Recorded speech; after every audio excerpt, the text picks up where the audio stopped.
Para a adega Meisina Terra de Azorei, o 2024 foi un bo ano. Os viños desta nada xa están evolucionando na adega, pero hai grandes expectativas en canto aos resultados. Seguindo a tónica xeral da denominación de orixe Rías Baixas, houbo menos cantidade de uva, pero dunha calidade sobresaínte. Hai menos uva, pero a uva albariña chegou en seu máximo esplendor á adega. As cepas nos deron unhas uvas de moi boa calidad e iso é máis importante que a cantidade. Eu creo que vamos a ter un viño dun bo grado, menor acidez e un viño máis aromático.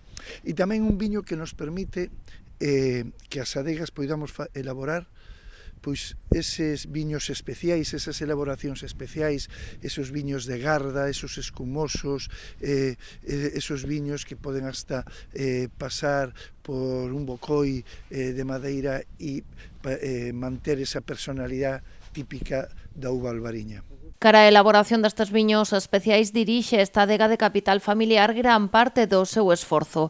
Entre eles, o seu escumoso, escollido por segundo ano consecutivo como o mellor de Galicia. O escumoso nos está dando grandes alegrías en recoñecemento tanto en premios como no mercado, en recoñecementos internacionais, dentro de unhas cantidades modestas, pero xa estamos falando de miles de botellas, pois estamos notando que sí está aumentando tanto o Brut como o Brut Natura de Terra de Azorei, e a máis a ser reconocido como 2 anos consecutivos como o mellor escumoso de Galicia, pois nos notamos que está aumentando a súa demanda, o seu interés e tamén o seu recoñecemento por xente que sabe que o Brut do Albariño chegou para quedarse. Non todo é albariño en Terra de Azorei. A adega traballa dende hai tempo na recuperación dunha variedade autóctona do Val do Salnés, o espadeiro, un traballo que atende a aposta polo medio ambiente e polo respecto á biodiversidade de Terra de Azorei. É unha uva que fai 100 anos era maioritaria no Val do Salnés e hoxe apenas existe 1%.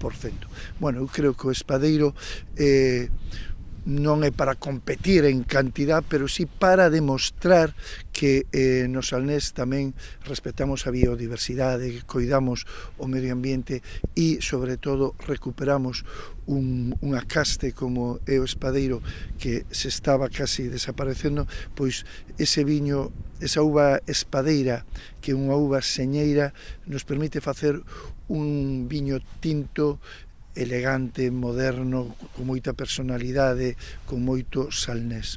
De cara ao 2025, o seu proxecto de vinificación seguirá centrando gran parte dos seus esforzos, pero esta adega Meisina márcase outro obxectivo. Segundo Durán, a intención é avanzar no seu proxecto de enoturismo, abrindo aínda máis as portas da adega ás visitas. A nosa adega vai estar máis aberta a ser visitada, a que aquí veñan a xente a probar os nosos viños, a que realizar catas.